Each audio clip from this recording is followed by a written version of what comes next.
Es grato en presentar al artista plástico profesional, señor Francisco Vargas, que nos dará una conferencia acerca de lo que es conservación y restauración de obras de arte.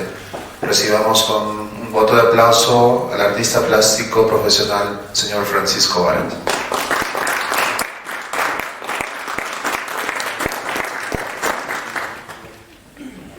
Bien, ante todo, tengan ustedes muy buenas noches.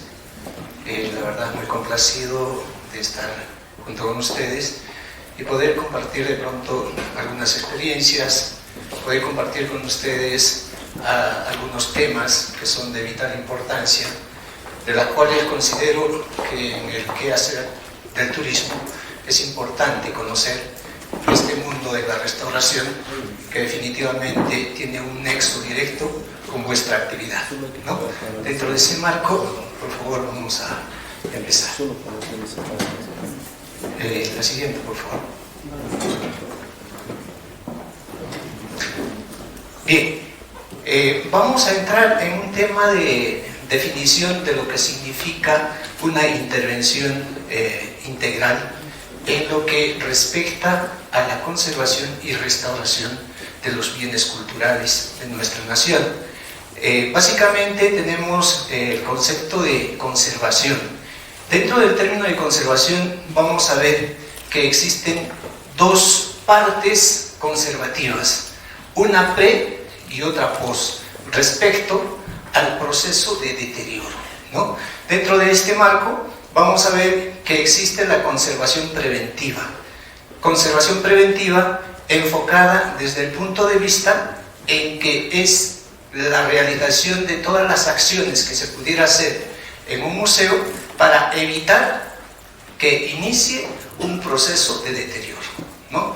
Dentro de esto, me imagino, están, por ejemplo, las limpiezas periódicas, ¿no es cierto?, la conservación que se debe de hacer en las obras que están en exposición, ¿no?, hacer las mediciones de luz, hacer las mediciones de lo que significa, por ejemplo, la humedad relativa, ¿no? Entonces, hacer una secuencia de trabajos o actividades que nos van a permitir controlar y evitar que inicie un proceso de deterioro, ¿no?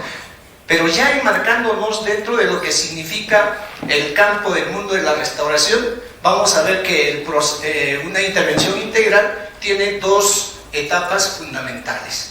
Una que es la conservación restaurativa, ¿no es cierto?, que implica ejercer acciones sobre una obra de arte deteriorada o que está en proceso de deterioro para detener ese proceso, para decirle, esto, hasta acá nomás llegas, ¿no? Entonces, iniciar con los procesos de consolidación, hacer las evaluaciones sobre los estratos de la obra de arte, ¿sí?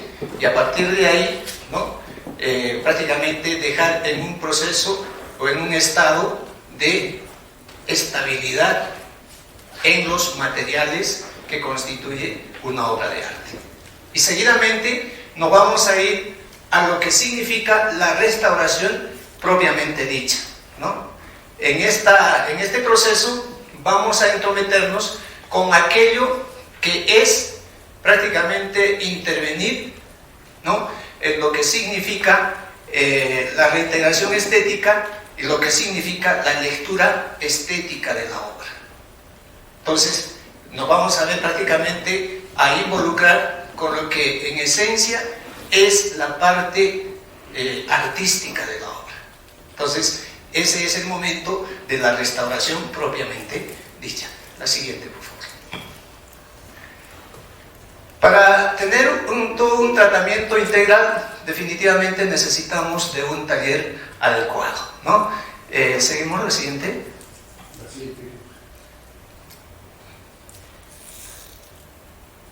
Bien, vamos a un poco tocar el tema de las causas de la degradación de los objetos de un museo.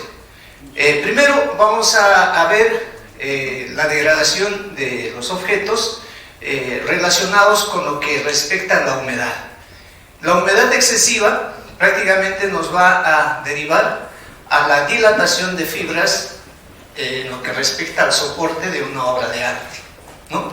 Sabemos que el soporte de una obra de arte, especialmente de pinturas, ¿no es cierto? Las fibras son genéricamente de materiales altamente higroscópicos, ¿no? Que absorben humedad. Entonces, cuando hay excesiva humedad, va a haber una dilatación de fibras, va a haber el debilitamiento de los adhesivos que constituyen o son parte integrante de la estratigrafía de la obra de arte, específicamente en lo que es la base de preparación, ¿no? También va a haber la descomposición de estos mismos adhesivos, aparición de manchas, proliferación de hongos, aumento de corrosión de los metales. Si es que hubiera a la parte perimetral, generalmente nos vamos a encontrar con los clavos que están tensionando las obras de arte, ¿no? Y a partir de ahí, prácticamente también, en algunos casos, adherencia de algunos tipos de elementos extraños a la obra de arte. La siguiente, por favor.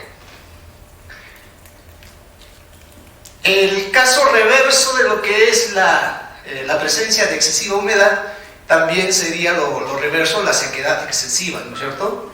Que también nos va a dar una serie de dificultades anversas a lo que habíamos expuesto anteriormente. Si con humedad hay una dilatación, con sequedad hay una excesiva contracción de la fibra, de las fibras de soporte, fragilidad de los metales, distensión de la tela, ¿no? Y consecuentemente va a haber rajaduras en algunos otros tipos de obras de arte, como son las tablas, por ejemplo, o algunos materiales como el marfil, ¿no?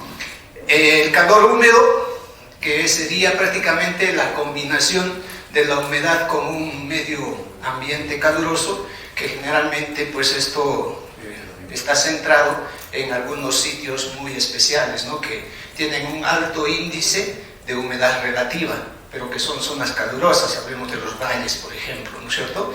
Ahí prácticamente los estratos, y especialmente la base, el soporte de las obras de arte, nos van a proponer a constituirse en un caldo de cultivo excelente para la proliferación de hongos y bacterias, ¿no? La siguiente, por favor.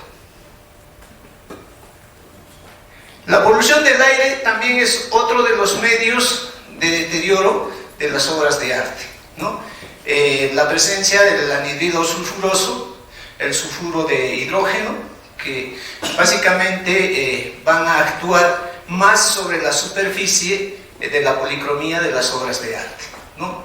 En el primer caso se va a producir un blanqueamiento y debilidad exactamente de la capa pictórica, de la parte esencial de la obra de arte, ¿no?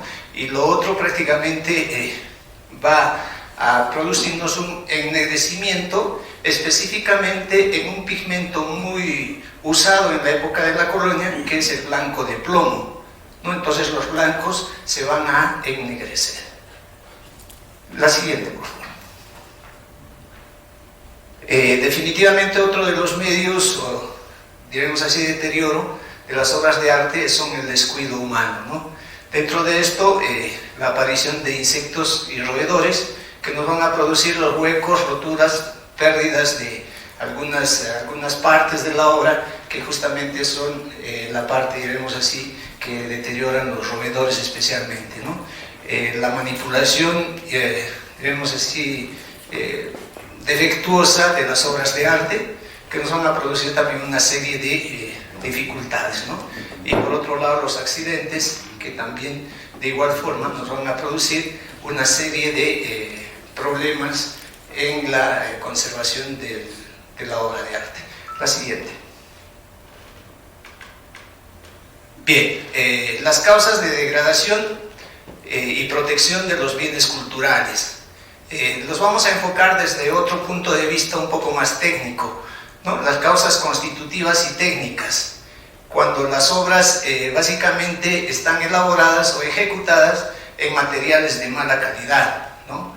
Los soportes inadecuados, el bastidor inadecuado, tintas que de pronto no son muy estables en el tiempo, que se van a decolorar, el uso de masillas que definitivamente pueden no estar, diríamos así, en forma compatible con el resto de los materiales. El mal empleo de los materiales, podemos tener excelentes materiales a la hora de ejecutar una obra, pero que de pronto no lo sabemos utilizar, entonces la preparación de malas hechas, la presencia de secativos para de repente acelerar el secado de la obra de arte, el empleo de materiales incompatibles. Sabemos que hay materiales que tienen un conducto acuoso y otros que son aceitosos, ¿no es cierto? Entonces, cuando utilizamos materiales incompatibles, también nos van a devenir en una causa de degradación de los bienes culturales. La siguiente. Otra de las causas son las malas condiciones de conservación, ¿no? Como ya habíamos dicho, las variaciones bruscas de humedad, ¿no? Exceso de humedad, temperaturas muy elevadas, el tema de la iluminación inadecuada, la calidad, intensidad, tiempo de exposición. Sabemos que, por ejemplo, cuando se pone una iluminación muy constante, ¿no es cierto?, la presencia de los rayos ultravioletas o infrarrojos van a producirnos un deterioro sobre los pigmentos de la capa pictórica, ¿no es cierto? Las vibraciones, de pronto, que también son elementos muy nocivos para las obras de arte, la polución del aire, que ya lo hemos explicado, la acumulación de polvo, el desarrollo de los insectos, hongos, bacterias y por otro lado los accidentes, ¿no? La siguiente, por favor. Bien, también otra de las causas del proceso de deterioro, diremos, son las abrasiones, que básicamente devienen de las intervenciones inadecuadas, ¿no? Cuando de pronto el que hace de restaurador, pues indebidamente empieza a hacer una limpieza al seco de pronto sobre la policromía, y lejos de eliminar las suciedades, va a eliminar parte de la policromía, que son las abrasiones, ¿no? Uniones defectuosas, utilización de material inadecuado, repintes, cortes, ¿no? Otro de los factores, el vandalismo, ¿no? Haga un clic más, por favor. Y por otro lado, las catástrofes, ¿no?, que devienen prácticamente en hechos que son incontrolables por el ser humano, ¿no? La siguiente. Bien, tipos más frecuentes de deterioro. Acá un poco vamos a entrar con algunas imágenes, ¿cierto? La presencia de ampollas, que prácticamente en el estrato pictórico son producto de las incidencias de calor en el medio ambiente. ¿Qué es lo que sucede?, ¿no? Hay movimientos distintos en los estratos de la policromía, ¿no? Consideramos, por ejemplo, que el soporte, siendo una tela, a presencia de humedad, esta se va a dilatar, ¿no es cierto?, pero va a tener una acción de compresión. Es un tema un poco, diríamos así, de repente un poco difícil de entender, pero resulta eso. ¿Por qué? Porque al dilatarse las fibras, se hinchan estas, ¿no? Y los espacios de trama y urdiembre prácticamente se van a apretar. No sé si alguna vez, en algún momento, ustedes han tenido la experiencia de cuando tenían un bastidor tensado con un lienzo, ¿no es cierto?, cuando le mojamos, prácticamente pareciera que la tela se ha tensado más y se hace como un tambor. Y cuando se seca, esta prácticamente se suelta, ¿no? Es un tema de pronto un poco difícil de entender, pero fácil digamos así, de explicarlo. ¿Por qué? Porque cuando las fibras se dilatan, el tejido entre trama y urdiembre se aprietan, es obvio, ¿sí? Y cuando se seca, obviamente las fibras, ¿no es cierto?, se contraen, se vuelven más delgadas, pero la trama y urdiembre se sueltan, entonces la tela seca se vuelve más frágil, ¿no es cierto?, más suelta, ¿no? Entonces esto nos va a producir las ampollas. ¿Por qué? Porque a partir de la base de preparación va a tener un comportamiento distinto, ¿no? Entonces va a hacer que la policromía, ¿no?, junto con la base de preparación, se muevan casi en conjunto y haya movimientos distintos. Por ahí que va a quedar en exceso, diremos así, de extensión del estrato pictórico y se va a producir las ampollas. La siguiente.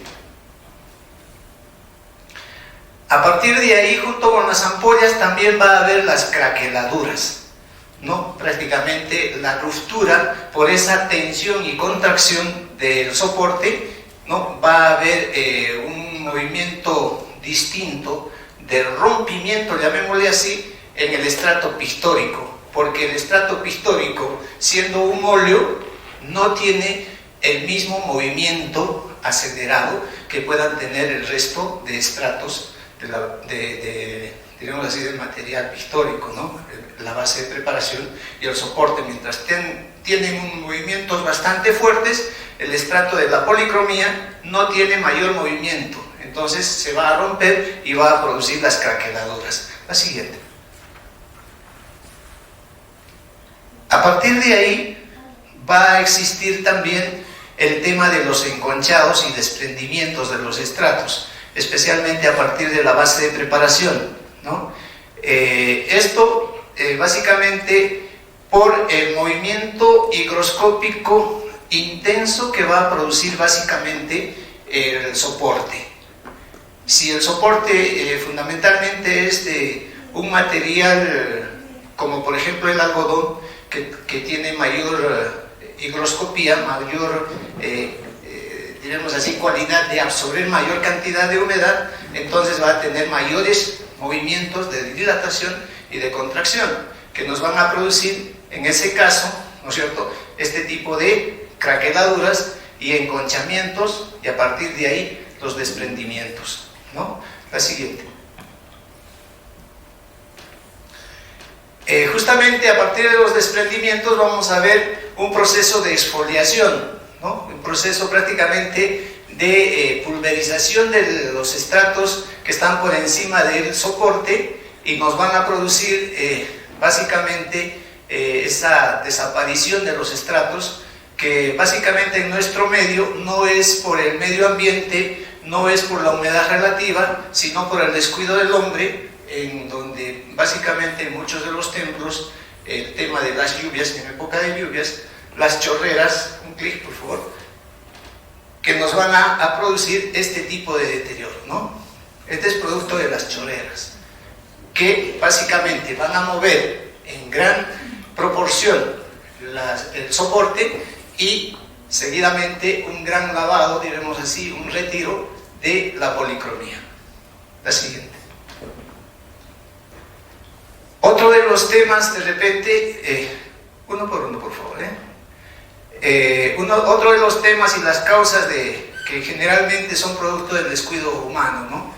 Cuando no se hace una limpieza adecuada, pues hay la acumulación de suciedad, ¿no? En el estrato pictórico.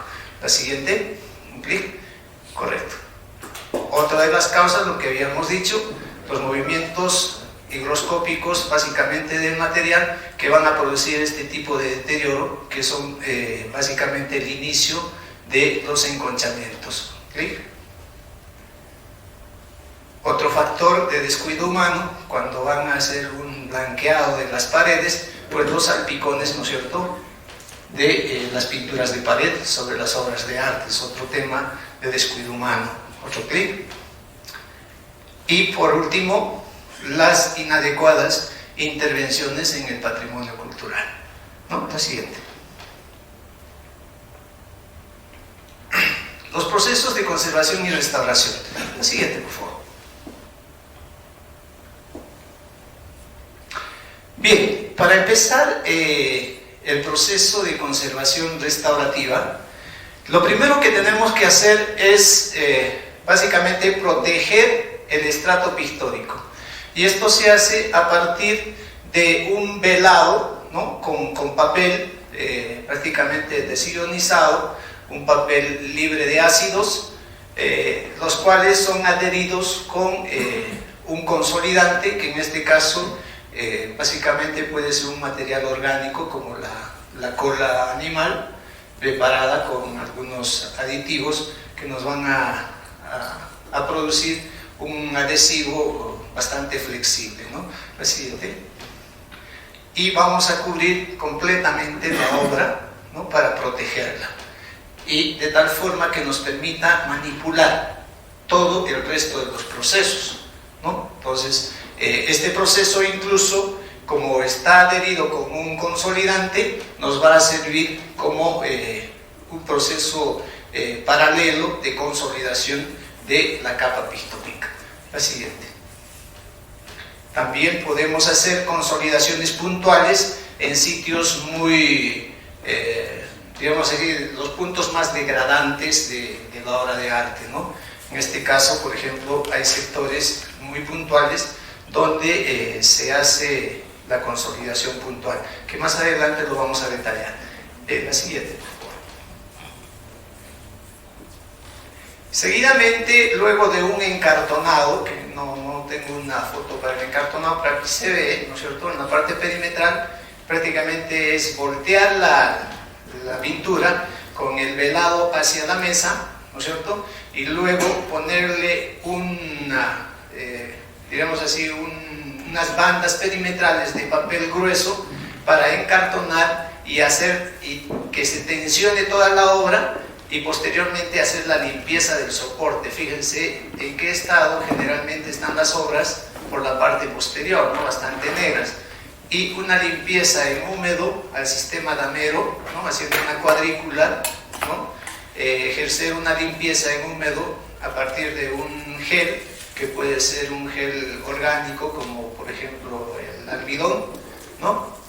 Se limpia cuadrado por cuadrado con la motivación de controlar justamente lo que habíamos dicho inicialmente, los movimientos higroscópicos, ¿no?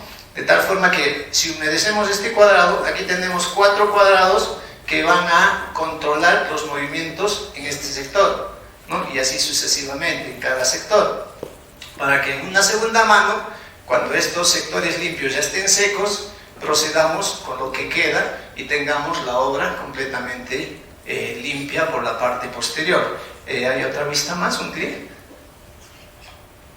Bien, aquí se puede observar más o menos de cómo va quedando, ¿no es cierto?, la limpieza del soporte, ¿no?, a partir de un ensanguichado con esta parte perimetral que le denominamos el encartonado, que prácticamente va a tener en una posición estable sobre la mesa de trabajo la obra de arte. La siguiente. Bien, vamos a hablar un poco del empleo del textil como soporte de pintura. El uso de la tela como soporte de pintura aparece aproximadamente a partir del siglo XVI, teniendo como ventaja la flexibilidad de la superficie, obteniéndose mejores resoluciones plásticas como la captación del reflejo de la luz, además de transportarlas con mayor facilidad en forma de rollo, ¿no? Las más usadas en América, y especialmente en la escuela de la pintura cusqueña, es el lino, el cáñamo, y a partir de mediados del siglo XVIII la inclusión de las fibras de algodón, ¿no? Esto, por ejemplo, nos puede dar uno de los parámetros para incluso datar una pintura de la escuela cusqueña, ¿no? Vamos a ver que las pinturas más antiguas pues están en material de lino, ¿no? El siglo XVII generalmente es cáñamo hasta casi mediados del XVIII, y a partir del último, digamos decir, la última mitad del siglo XVIII, la incorporación del algodón, ¿no?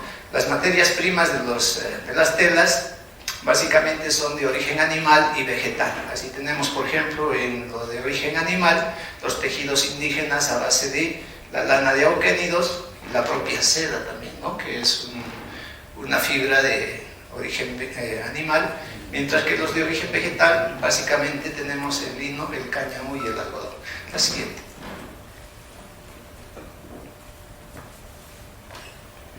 Características de comportamiento de las telas.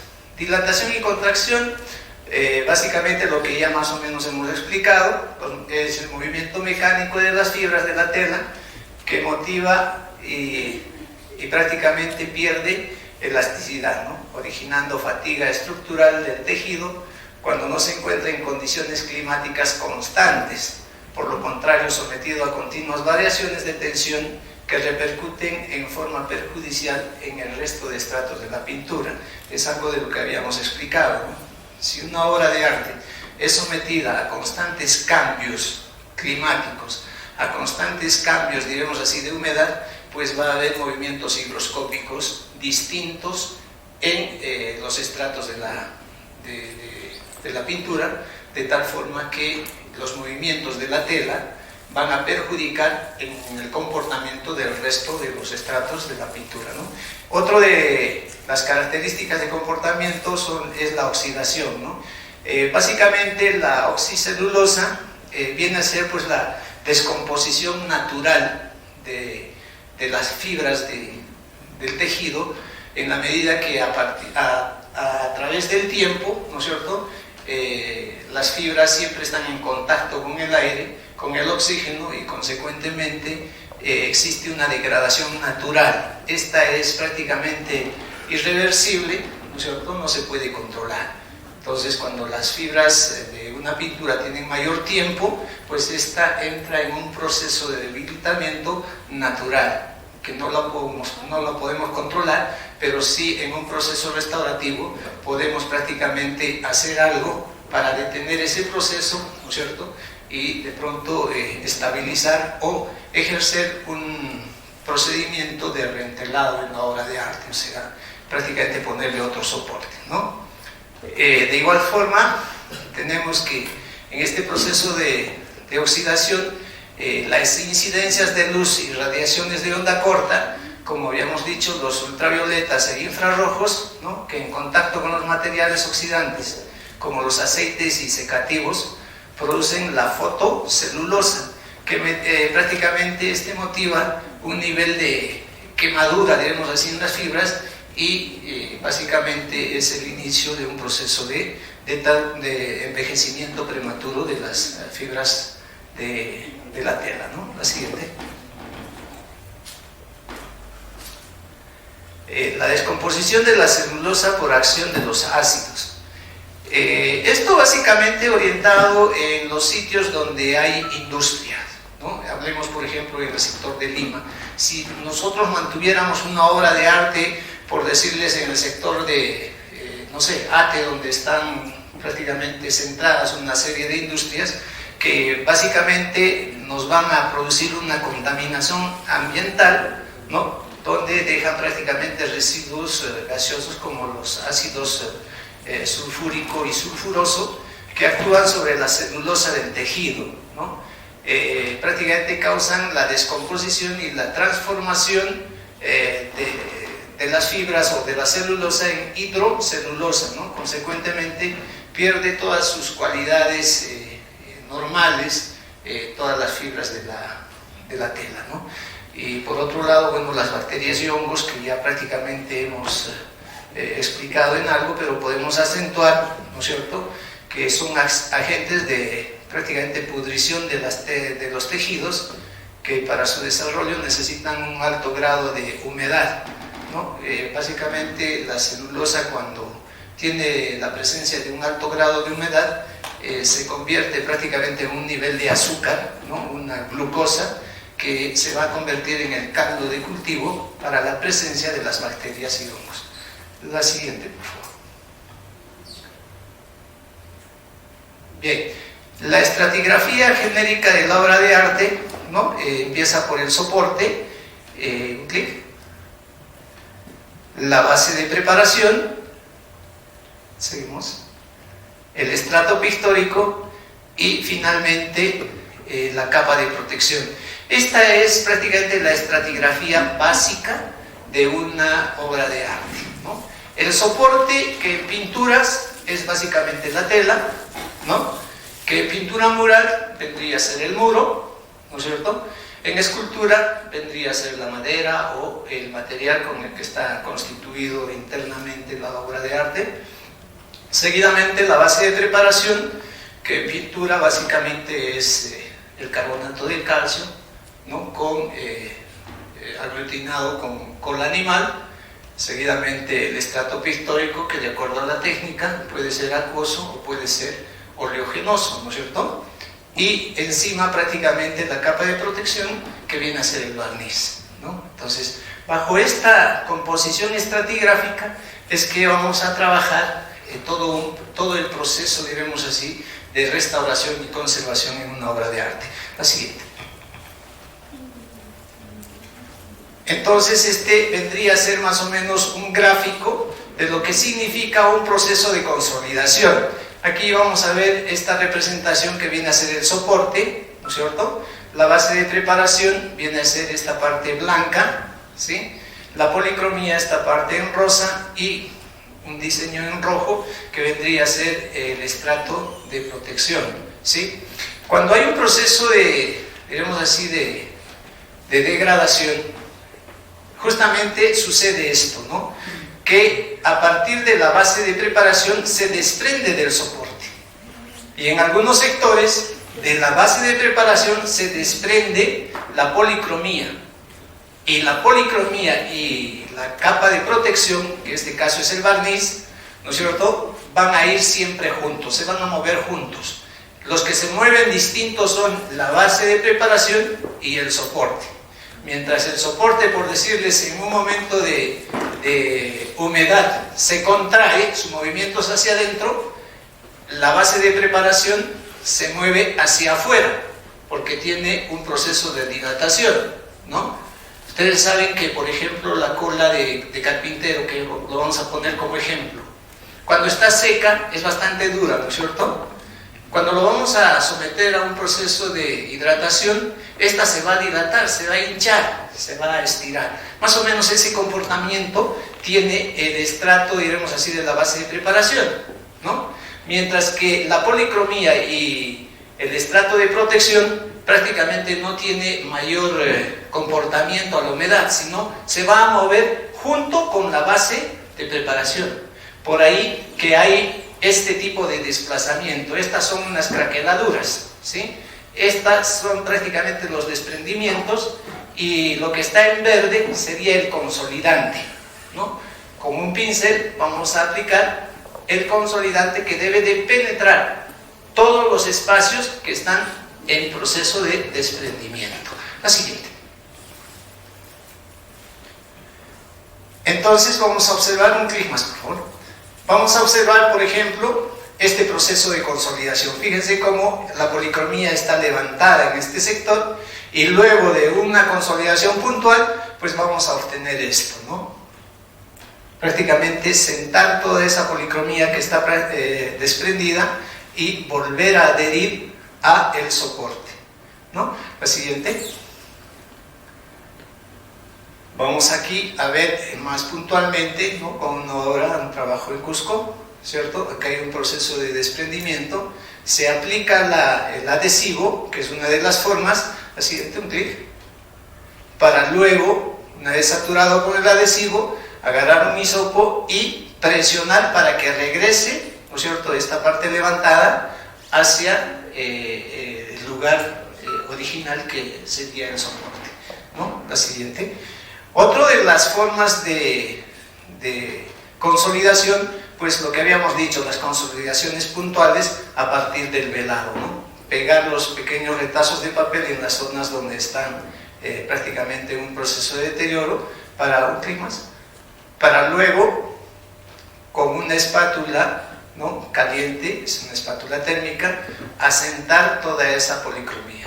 Entonces son métodos, diremos así, de hacer un proceso de consolidación puntuales. La siguiente. Bien, vamos a hacer un poco una clasificación de los adhesivos. Tenemos adhesivos de origen animal, vegetal, sintéticos, y una combinación entre estos elementos que son orgánicos con un sintético, vamos a sacar un semisintético. Sabemos que la celulosa se encuentra tanto en el origen vegetal como en el origen animal, ¿no es cierto? Pero con la industria que hoy tenemos, ¿no?, con la presencia de materiales sintéticos, podemos obtener el éter de celulosa, el metil de celulosa, el hidroxipropilcelulosa, que son materiales que nos van a servir para consolidar especialmente los tejidos, ¿no es cierto?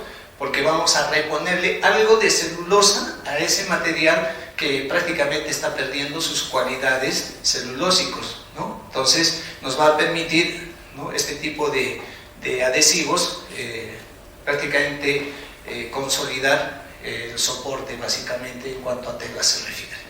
La siguiente, por favor.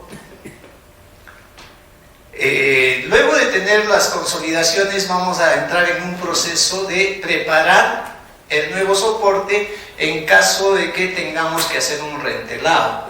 Cuando nos encontremos con una obra de arte que básicamente el soporte ya es bastante antiguo, ya no tiene las cualidades necesarias, las cualidades que debe de tener un soporte, una fibra, cuáles son, por ejemplo, el de flexibilidad, ¿no es cierto? Básicamente un soporte que en el tiempo ha perdido sus cualidades, la celulosa, se convierte como una especie de galleta, ¿no?, que al menor movimiento pues se rompe, ¿no? Entonces básicamente necesitamos en esos casos hacer un proceso de digamos así, rentelado, ponerle un soporte nuevo que permita prácticamente contener toda la obra de arte. La siguiente, por favor.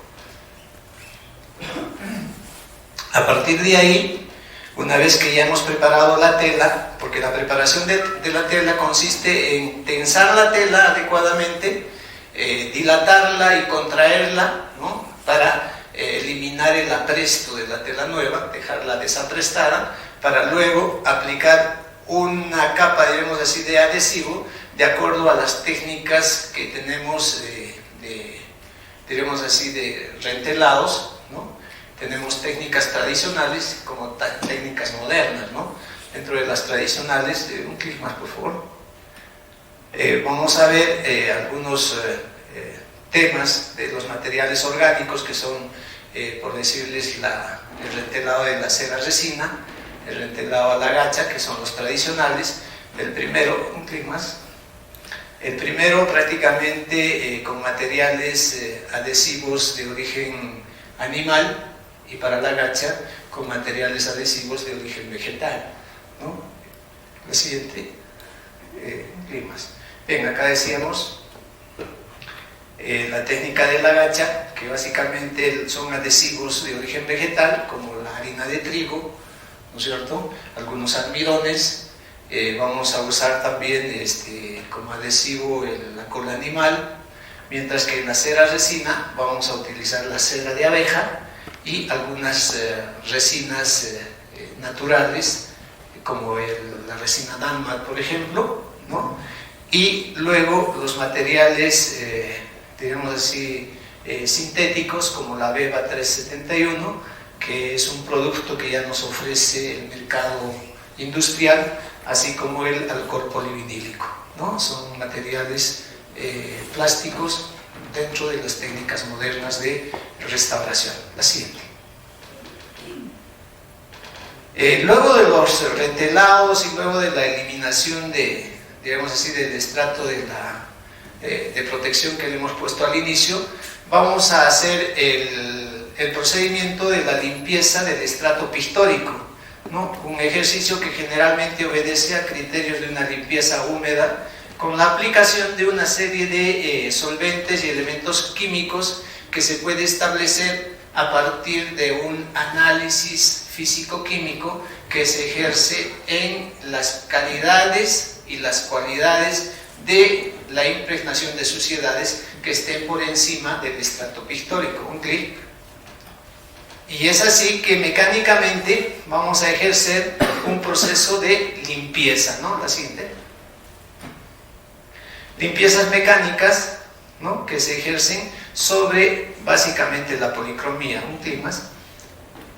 Y vamos a poder establecer este tipo de diferencias a partir de las ventanas de limpieza, ¿no?, donde básicamente al eliminar la suciedad vamos a encontrar la policromía, ¿no es cierto?, real, la policromía original de la obra de arte.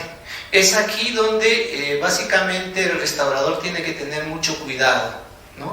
El cuidado máximo en la medida en que tenemos que lidiar, ¿no?, en no llevarnos aquello que le llamamos la pátina, ¿no? La pátina del tiempo. Y que básicamente al ejercer este procedimiento vamos a ver que esa obra vieja, esa obra que prácticamente no se veía ya en sus colores, vamos a retornar, vamos a volver a ver los colores originales y que posteriormente al proceso de reintegración cromática, ¿no? Vamos a tener la apariencia de pronto a que nos han cambiado la obra de arte, ¿no? Esta parece nueva ahora, no parece esa pintura viejita que la entregamos, ¿no es cierto? Entonces a veces hay hasta un nivel de desconfianza en las personas que no conocen estos procedimientos, pero aquí podemos demostrar, ¿no es cierto?, esa diferencia que existe, ¿no? Fíjense, este rojo distinto a este, ¿no?, que es el rojo viejo. ¿Qué es lo que sucede en este caso? Habíamos visto que por encima de la policromía existe el estrato del barniz de protección.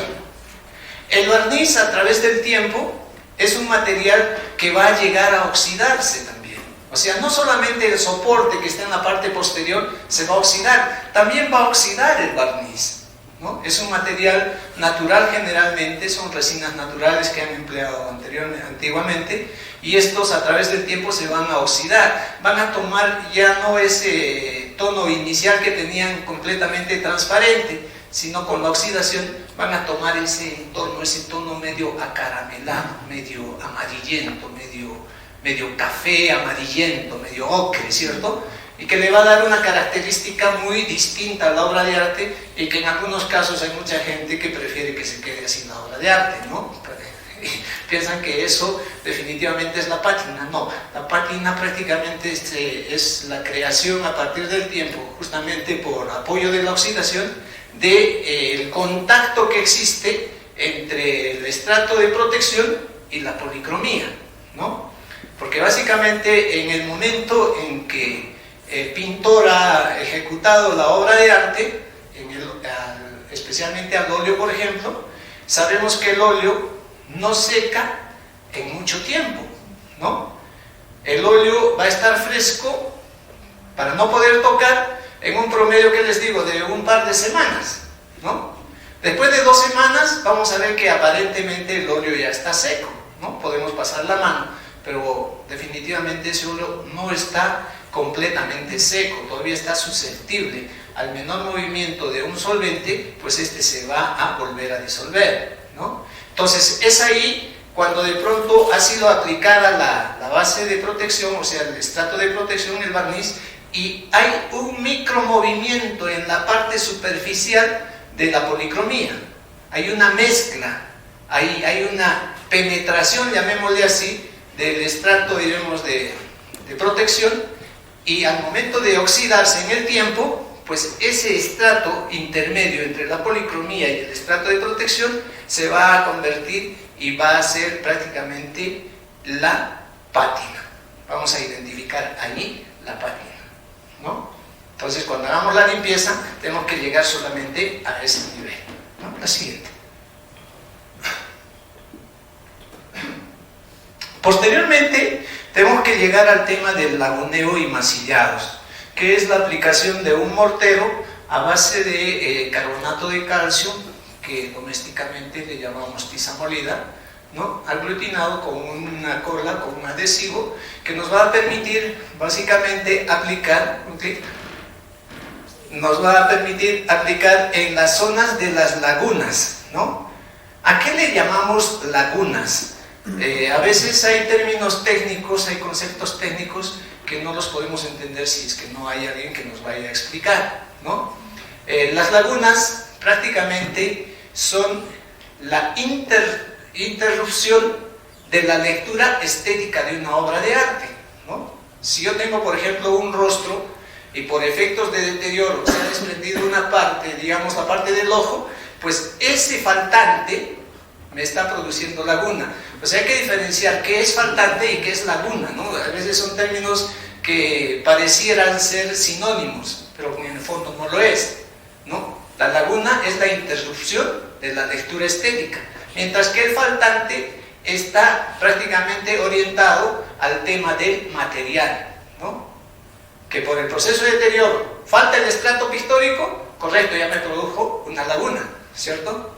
Pero no solamente puede faltar el estrato pictórico, falta además la base de preparación por motivo de una exfoliación. Y hay dos faltantes, pero puede ser la misma laguna, ¿sí? Puede haber otro tercer faltante, es una perforación, ¿sí? Faltan todos los estratos, entiéndase, mientras que la laguna puede seguir siendo la misma, ¿sí? Entonces la laguna va relacionada a la lectura estética de la obra, mientras que el faltante va relacionado al material en sí, ¿no? La siguiente. Al ejercer este proceso de laguneo, ¿no es cierto?, solamente es la aplicación de este carbonato en los sectores de las lagunas. Restituimos los faltantes hasta la base de preparación, que vendría a ser estos espacios en blanco, ¿no? Entonces, ahí termina la parte de la conservación propiamente dicha, ¿no? La siguiente, por favor. Entonces, a partir de ahí entramos en un proceso ya prácticamente restaurativo, que es recuperar la lectura estética, reintegrando las lagunas, ¿no? Las lagunas que habíamos dejado en blanco, ¿no? Prácticamente restituyendo la base de preparación. Ahora vamos a restituir la policromía como material, pero prácticamente entrometiéndonos ya en la parte estética de la obra, en la parte de la policromía, para completar, diremos así, un procedimiento de, diremos así, de lectura, de recuperar prácticamente la comprensión de la obra de arte, ¿no? La siguiente. Y a partir de ahí, definitivamente, lo que habíamos dicho, el proceso de el estrato de protección. Un clic más. Siguiente clic. Lo que nos va a permitir prácticamente terminar una obra de arte y dejarla completamente restaurada. La siguiente, por favor. Bien, un tema complementario que me gustaría también compartir con ustedes. Muchas veces a muchos de nuestros colegas, no sé, cuando he tenido oportunidad de estar en el museo, no hay, diremos así, una definición exacta de lo que significa el pan de oro, ¿no es cierto?, y las técnicas de aplicación, ¿no? Algunas veces he escuchado decir que el pan de oro es una técnica, ¿no? En el fondo, el pan de oro no es una técnica. El pan de oro es un material, que cómo aplicamos este material sí nos va a devenir en una técnica, ¿cierto? Entonces, dentro de ese tema hay un aspecto, diremos así, casi de historia, que no está muy claro, que no está muy definido. Por ejemplo, ¿por qué le decimos pan de oro? ¿Alguien me puede dar una explicación? ¿Por qué le llamamos pan de oro a una lámina tan delgada de oro? ¿Qué tiene que ver con el pan? En efecto, hay una relación estrecha. Nosotros hoy en día conocemos, a veces hablamos y decimos una pepita de oro, ¿cierto? Pues en esa época, en la época incluso egipcia, ¿no es cierto?, ya se empieza a aplicar el pan de oro, ¿no? ¿Cómo nace esto? Vamos a ver. Dice que en la antigüedad los maestros en artesanía han añadido adornos de oro macizo sobre sus obras. Más adelante han puesto placas de oro sobre las esculturas con alma de madera, fijándolas con clavos. El espesor y peso de las placas dañaban la obra en su aspecto. En los tiempos del antiguo Egipto, sobre las obras de sus artesanos, se aprecia que se usa una nueva técnica: finas láminas de oro que a través de hojas que se denominan pan de oro aplicados con delicadeza sobre una base especial de color rojo, que es el bol de Armenia obviamente, recubre las molduras y formas que tiene la obra de arte. Así nació la técnica del tradicional dorado con pan de oro, pero no se explica en ningún sitio, ¿no?, ¿por qué se le llama pan de oro? Justamente es la fabricación, llamémosle así, de esta lámina tan delgada de pan de oro a partir de un pequeño panecillo que equivalía a medio gramo de oro, ¿no? Un laminado a partir del amartillado, ensanduichando con dos, diremos así, cueros de res, ¿no? Entonces amartillar hasta conseguir, ¿no es cierto?, una lámina tan delgada que prácticamente tenía el grosor de un ala de mariposa, ¿no? Ese es el primer pan de oro, ¿no? Y básicamente lo que se conseguía eran láminas en proporción de 14 centímetros de lado aproximadamente, ¿no? Entonces estos son los primeros pan de oro. Por eso sale el pan de oro, de un pequeño panecillo de oro que equivale más o menos a medio gramo de oro, se amartillaba y se conseguían estas láminas. Hoy en día obviamente la industria nos ofrece, ¿no?, en las mismas dimensiones de 14 por 14 aproximadamente, unas láminas mucho más delgadas, ¿no?, ya sea en pan de oro, pan de bronce, pan de cobre, pan de plata, etcétera, que hoy en día pues nos permite mayor posibilidad de abarcar con menos cantidad de oro, digamos así, espacios. Las técnicas de la aplicación de este pan de oro prácticamente nos van a devenir dependiendo del tipo de obra que vamos a recubrir con este pan de oro, ¿no? Tenemos el brocateado, el bruñido, que deviene de un estofado, y el estofado propiamente dicho, que es a partir del esgrafiado. Vamos a explicar esto brevemente. La siguiente, por favor. El brocateado prácticamente es la aplicación del pan de oro sobre las obras de arte, básicamente de pintura de caballete, ¿no? En algunos casos he escuchado decir que el brocateado es la aplicación del pan de oro, ¿no es cierto?, a partir de unos cenitos. Eso no es así, ¿no? Si nosotros analizamos diremos así, las obras de arte, vamos a ver que sí, en efecto, hay elementos que son repetitivos, pero que si hacemos un análisis minucioso, no son exactamente iguales, ¿no? Vamos a ver que en la parte de los bordes de las vestimentas hay unas decoraciones también, ¿no es cierto?, que aparentemente son similares, o sea, en efecto son repetitivos, pero que no son producto de un calco, que no son producto de una plantilla, mucho menos de un sello, ¿no? Es básicamente la aplicación, en primera instancia, sobre el estrato de la policromía, de un adhesivo, que puede ser el Colapis, ¿no es cierto?, adhesivo aplicado con un pincel, dándole ya las formas decorativas en el estrato de la policromía, ¿sí? Y a partir de ahí aplicar el pan de oro, y obviamente este solo se va a adherir en las figuras, ¿no?, diseñadas con el adhesivo, y posteriormente con un pincel se va a retirar lo que no ha sido adherido y vamos a obtener prácticamente este tipo de decoración, ¿no? Entonces esa es básicamente la técnica del brocateado, que se aplica, ¿no?, básicamente en pintura de caballete, ¿no? Y prácticamente el brocateado deviene, ¿no es cierto?, de la palabra del brocado, ¿no? ¿Qué significa el brocado, no? Prácticamente significa tela de seda entretejida con hilos de oro y plata, ¿no? Entonces da esa apariencia, por eso es que se llama brocateado. La siguiente. A partir de ahí tenemos la técnica del bruñido, que es la aplicación del pan de oro sobre obras de arte rígidas, como las tallas en madera, ¿no?, en el caso de los retablos, muebles, marcos, etc.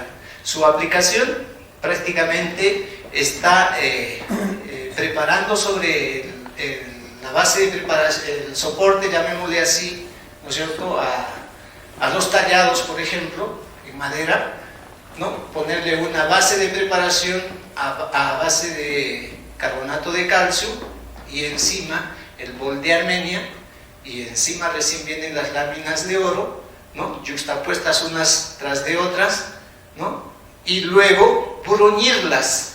¿Con qué? Con piedra de ágata, ¿cierto? Desaparecer esas uniones de entre lámina y lámina. Por eso la técnica es la técnica del bruñido. Haga un clic, por favor. Entonces, a partir, como habíamos visto en algunos muebles, un clic, vamos a ver que también la presencia de esta técnica en los retablos de madera, y que en algunos casos también, un clic, vamos a ver como en Santo Tomás, por ejemplo, ¿no?, la aplicación de láminas de oro en un soporte de piedra, como son estos retablos en el templo de Santo Tomás, ¿no? Entonces el bruñido es una técnica que se aplica básicamente en un material rígido, ¿no? La siguiente. Vamos a ver que el estofado, ¿no?, es la aplicación del pan de oro sobre obras escultóricas, básicamente, que a través del esgrafiado se deja ver el pan de oro por sobre la policromía, ¿no?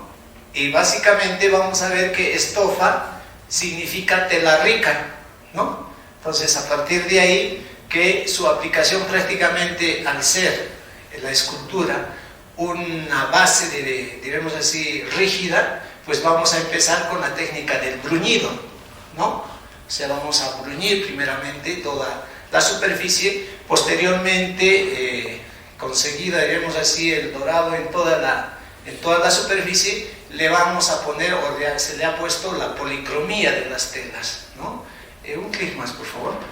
Entonces, a partir de ahí conseguimos prácticamente este tipo de acabado, esencialmente en las telas, en las vestimentas de las esculturas, ¿no? Y su técnica es el estofado, ¿no? A veces escucho a muchos de vuestros colegas, ¿no?, prácticamente confundir estos términos, ¿no? En pintura de caballete le llaman estofado, ¿no? A veces le llaman estofado también en un retablo, por ejemplo, ¿no? Pero creo que queda un poco clara la explicación el día de hoy, ¿no es cierto? Espero que compartamos un poco este tema del conocimiento, ¿no? La siguiente, por favor. Bueno, algunos resultados internacionales y locales de lo que significa un proceso de conservación, ¿no? Vamos a ver aquí este nivel de deterioro, un clic más, para luego observar una obra restaurada, ¿sí? Las siguientes, ¿no? Aquí vemos, por ejemplo, una obra prácticamente rota en 3 pedazos, un clic, ¿no?, para luego unirlas, ¿no?, otro clic, ¿no?, pegarlas, juntarlas y luego conseguir, un clic, conseguir la obra completamente restaurada, ¿no? Vamos a ver la siguiente, vamos a seguir viendo algunas obras más, ¿no? Esta es una obra particularmente ejecutada por el que habla, un clic, ¿no? El nivel de deterioro, el nivel de pérdida que existe, pero existen algunas evidencias. Por ejemplo, acá está un ojito, ¿no es cierto? Parte de la nariz, hay parte de la boca que sí es reintegrable. Esta obra, la siguiente, y vamos a ver cómo en un proceso, ¿no?, paulatino vamos a conseguir, otro clic, la obra restaurada, ¿no? La siguiente. Este es otro tema, ¿no?, donde observamos el nivel de deterioro y luego de la restauración, ¿okay?, conseguimos una obra básicamente casi nueva, ¿no es cierto? Otro clic, ¿no? Este es otro proceso, después de un laguneo más exacto, ¿no es cierto? La pérdida aquí es más determinada, un clic. El primer término es un término de definir a partir de unos velados y posteriormente, un clic, encontrar la obra completamente restaurada, ¿sí? La siguiente. Y como es obvio, después de un trabajo arduo, pues la satisfacción de tomarse una fotografía con las obras restauradas, un clic más, por favor, como último, y también entregar las obras a sus legítimos dueños, ¿sí? Muchísimas gracias por su atención.